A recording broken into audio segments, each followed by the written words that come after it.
The distress signal hit the Calraxian Fleet Command like a slap across the face. "Sir, we're receiving an emergency broadcast from the human colony on Epsilon 7. Commander Vernok didn't even look up from his tactical display. Humans. Of course it was humans. The weakest, most pathetic colony in this entire sector. Barely 3,000 souls clinging to a frozen rock at the edge of nowhere. They'd been begging for protection for months, whining about pirates and raiders like scared hatchlings. Let me guess," Vrelinok said, mandibles clicking with amusement. "They're under attack and want us to come save them." "Yes, sir. A Cravathi war band, approximately 40 vessels. They've entered orbit and are preparing ground assault." The bridge crew erupted in chittering laughter. 40 Cravathi warships against a mining colony with maybe 2 defensive turrets and a prayer. This was going to be a massacre. And not the entertaining kind. "How long until we can get a response fleet there?" Vrelinok asked, more out of protocol than actual concern. 18 hours at maximum burn, sir." 18 hours. Vrelinok's voice dripped with sarcasm. "Well, I'm sure the humans will hold out just fine. They're very resourceful, or so they keep telling everyone." More laughter rippled through the bridge. Everyone knew Earth's reputation. Sure, they'd won some skirmishes here and there, gotten lucky a few times. But this was a backwater colony full of miners and farmers. The Cravathi would tear through them like wet paper. "Sir, should we dispatch the fleet anyway?" Vrelinok waved a claw dismissively. "Send one cruiser. Maybe we'll arrive in time to identify the bodies and file the proper reports. I hate paperwork." The communications officer suddenly straightened, antenna twitching. "Sir, the humans are broadcasting again. More begging. Tell them we're on our way and to try not dying too quickly." "No, sir. They're declining our assistance." The bridge fell silent. Every eye stalk and optical sensor turned toward the communications station. "They're what?" "They say," and I quote, "thank you for the offer. Calraxian Command. But we've got this. Epsilon 7 out." Vrelinok felt his blood sacs constrict. The humans were refusing help against 40 Cravathi warships. Either they'd all gone insane, or this was some kind of elaborate suicide pact. "Open a channel, now, sir." "They've gone dark." No response on any frequency. This was unprecedented. Idiotic. Vrelinok pulled up the tactical feed from the long-range sensors, watching the Cravathi fleet settle into orbital bombardment positions. Standard procedure: soften the colony with plasma strikes, then send ground forces to claim whatever was left worth taking. "Get me eyes on that colony," he ordered. "I want to see what kind of stupidity we're dealing with here." The tactical officer patched through a surveillance drone feed. Epsilon 7 appeared on the main screen. A cluster of prefabricated habitats huddled against a mountain range, mining facilities scattered across the frozen wasteland. And wait. Zoom in on Sector 7. The image enhanced. Where there should have been panicking civilians running for shelter, there were humans calmly walking between buildings. Some were carrying equipment. Others were having conversations, gesturing casually as if death wasn't literally raining from the sky above them. "Are they abes? Are they ignoring the attack?" "It appears so, sir." One human, a female with short red hair, was drinking from a steaming cup while checking a datapad. As plasma bolts began streaking through the atmosphere, she glanced up, shielded her eyes with her hand, then went back to her datapad. She looked bored. "This is insane," Vrelinok muttered. "The Cravathi are about to glass their entire colony and they're having morning beverages." The first volley of plasma bolts hit Epsilon 7's outer perimeter. The explosions lit up the frozen landscape in brilliant orange and red, standard bombardment pattern, designed to destroy defensive installations and create maximum terror before the actual invasion began. Except nothing happened. The explosions faded, and when the smoke cleared, the colony was still there, undamaged, completely intact. "Sensor malfunction," Vrelinok said confidently. "Check the feed." "Sensors are functioning perfectly, sir." The bombardment hit the target coordinates. The colony sustained 0 damage. "That's impossible. Nothing withstands Cravathi plasma bombardment. Nothing. Check for shielding, defensive grids, anything." The tactical officer's limbs worked frantically across multiple displays. "Sir, I'm not detecting any active shielding, no defensive barriers, no energy signatures consistent with protection fields. The colony infrastructure it's just sitting there, On screen, the Cravathi fleet adjusted formation. Verluntok could practically see the confusion in their movements. They fired again, this time concentrating fire on a single target, the main habitat dome. 50 plasma bolts converged on one structure. The dome didn't even scorch. Okay, Verlunok said slowly, his earlier amusement evaporating into something that felt uncomfortably like concern. What am I looking at? Unknown, sir. The colony appears to be constructed from standard human materials. Reinforced ceramics, carbon composites. Nothing exotic. According to our database, those structures should have vaporized. The Cravathi were clearly having the same realization. Their fleet broke formation, individual ships swooping lower, unleashing everything they had. The frozen landscape of Epsilon 7 erupted in a firestorm that would have melted bedrock on any normal world.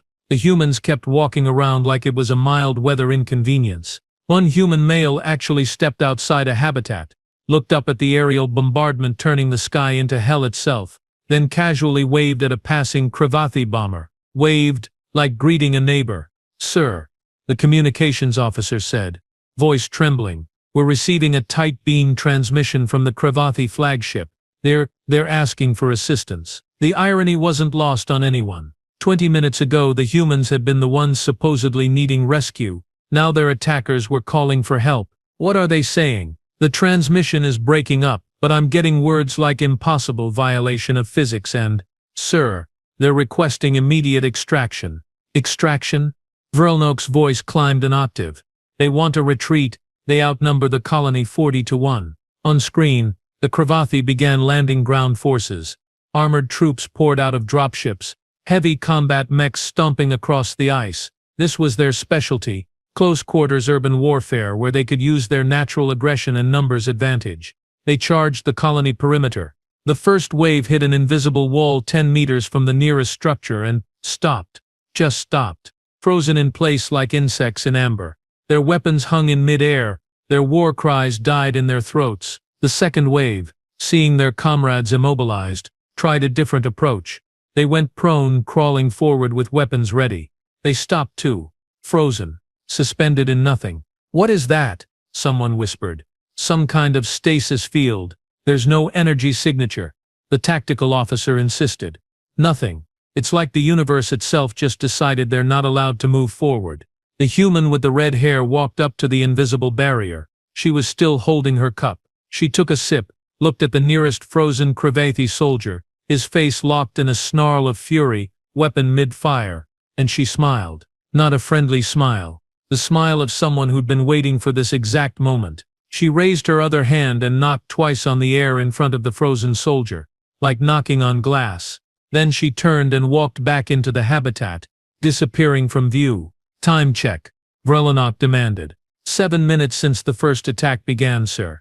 7 minutes. In 7 minutes, the humans had gone from apparent victims to, sir, the Cravathi fleet is breaking orbit.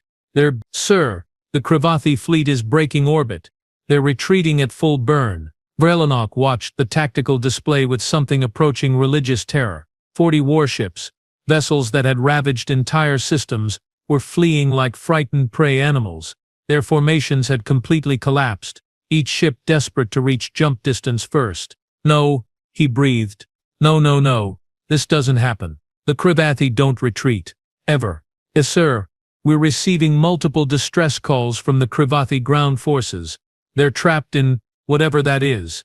Their fleet just abandoned them. On screen, roughly 2,000 Cravathi soldiers remained frozen in various states of attack around Epsilon 7's perimeter. Some were suspended mid-leap, others crawling, a few caught in the act of firing weapons. All perfectly still like grotesque statues in a museum dedicated to very poor life choices. Then the humans emerged from their habitats. Not soldiers, not warriors in battle armor, just regular colonists in cold weather gear, carrying tools and equipment like they were heading out for another day at the mining sites. They walked past the frozen Cravathi with the casual indifference of people walking past street furniture. One human child, couldn't have been more than 8 cycles old, stopped in front of a massive Cravathi shock trooper frozen mid-roar. The child tilted its head, studying the warrior with innocent curiosity, then reached up and flicked the trooper's nose. The warrior didn't move. Couldn't move. The child giggled and ran off to join its parent. By the seven hells, Vrelinok whispered. What are these humans? Sir, incoming transmission from Epsilon 7. Audio only. Put it through. A human voice filled the bridge. Male, sounding remarkably relaxed for someone whose colony had just been attacked by a genocidal warband. Kilraxian command. This is Governor Marcus Webb of Epsilon 7. Sorry about all the fuss. Situation contained. Vrelinok found his voice somewhere between shock and outrage. Contained, Governor Webb. What in the name of every known deity just happened down there? Oh, the Cravathi. Yeah, they showed up about 7 minutes ago. Tried their usual thing. Didn't work out for them. The pause. Like the governor was taking a drink. We appreciate you offering to send help, but like I said, we've got this handled. You handled 40 warships. Well, technically they handled themselves if you think about it. We just stood here. They did all the work, really. The casual tone was infuriating. Vrelinok's claws dug into his command console. Governor, I have 2,000 frozen Cravathi soldiers on my sensors. I have 40 fleeing warships leaving trails of panicked transmissions across every emergency channel. I have no explanation for any of this. Account, so perhaps you could enlighten me. Ah, right. Guess we should have mentioned this in the colony registration paperwork. Epsilon 7 is a bit special. Special how? Well, you know how Earth is kind of a nightmare planet by galactic standards. High gravity, aggressive wildlife, constant natural disasters, all that fun stuff. Yes, everyone knows Earth is a death world. What does that have to do with Epsilon 7 makes Earth look like a vacation resort? Silence crashed across the bridge. Every crew member had stopped working, staring at the communications station in collective disbelief. I'm sorry, Vrelinok said carefully. Did you just say this frozen wasteland is worse than Earth? Oh yeah, way worse. See, Epsilon 7 has some unique properties. The local gravity field is, let's call it temperamental, plays havoc with physics in really interesting ways. Nothing too dramatic for people who grew up here, but outsiders, different story. The barrier, Vrelinok said. Those soldiers couldn't move forward. That's the gravity anomaly. Creates what we call a selective acceleration field. If you're not adapted to the local conditions, you hit a certain proximity to the colony and boom, time slows down for you. Not completely frozen, mind you. Those soldiers are still technically moving, just at about 1/1,000,000th normal speed. They'll reach the colony wall in approximately 400 years, give or take. A strangled sound emerged from someone on the bridge. It might have been laughter or crying. Hard to tell. 400 years? Thereabouts. Physics gets weird here. It's why we picked this spot actually. Nobody bothers colonies that don't play by normal rules. Well, except the Cravathi. Apparently, they never were very bright. Vrelinok's mind was reeling. The plasma bombardment, why didn't it damage anything? Same principle. Anything moving too fast or carrying too much kinetic energy gets caught in the field. The plasma bolts are still technically traveling toward the colony, just really slowly. Should hit the ground in about 6,000 years. We'll be long gone by then, obviously. This is insane. This is Epsilon 7. The governor corrected cheerfully. We tried explaining it in the initial surveys, but nobody reads those reports. Too technical apparently. Something about localized space-time distortions and variable gravitational constants. The scientists loved it, said it was impossible, which of course meant humans immediately decided to live here. Of course they did. Of course humans looked at a planet that violated fundamental physics and thought perfect place to raise our families. What about your infrastructure? Your ships? How do you function if physics doesn't work properly? Oh, it works fine for us. We're adapted. Born and raised in weird gravity, so our bodies compensate. Same with our equipment. It's all calibrated to local conditions. But yeah, anyone from off-world. The governor made a clicking sound with his tongue. Bad time. Very slow bad time. On screen, human workers were setting up equipment around the frozen Cravathi, not weapons. Construction gear. Governor, what are your people doing to the prisoners? Taking measurements. Mostly. Gonna build a memorial park around them. Monument to bad decisions. We're calling it educational really. Should discourage future attacks quite effectively. You're building a park around 2,000 hostile combatants. Well, they're not going anywhere. Might as well make it useful. Kids can study them, learn about different species. that sort of thing. Some of the poses are pretty dramatic actually. There's one guy frozen mid-explosion after his grenade went off. Looks like a firework display.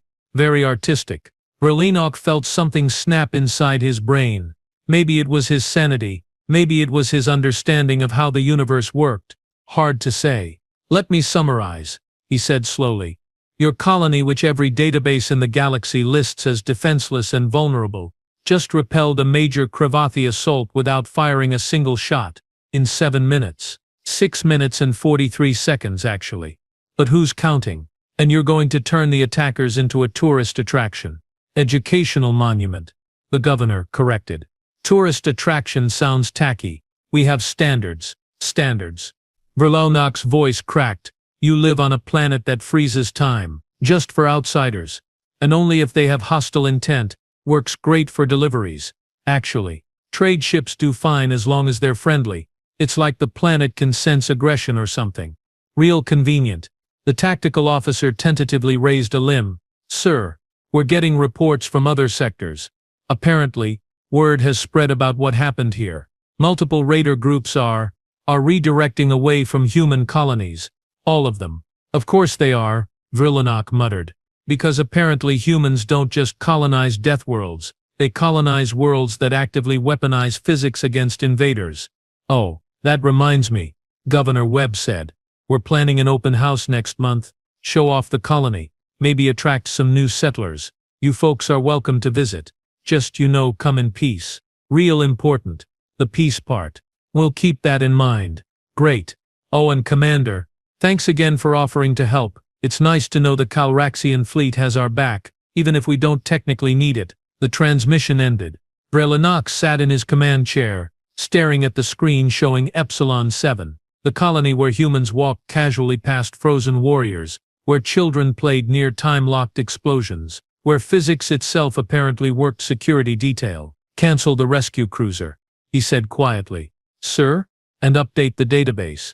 Mark Epsilon 7 as... He paused, searching for appropriate words. Mark it as a Class 12 strategic deterrent. Do not approach unless specifically invited. Extreme caution advised. Humans present. That's the highest threat classification we have, sir. It's usually reserved for black holes and unstable stars. I know. Verlinok pulled up the colony data one more time, looking at the innocent prefabricated habitats. The cheerful human colonists. The frozen monument to Cravathi hubris. I know exactly what it means. Somewhere on Epsilon 7, 3,000 humans continued their perfectly ordinary day, completely unbothered by the fact that they just redefined the concept of defensive warfare across the entire sector. And in his command chair, Commander Verlinok made a mental note to read every single survey report about human colonies from now on, no matter how technical or boring they seemed. Because apparently the boring parts were where humans hid their most terrifying secrets. The end.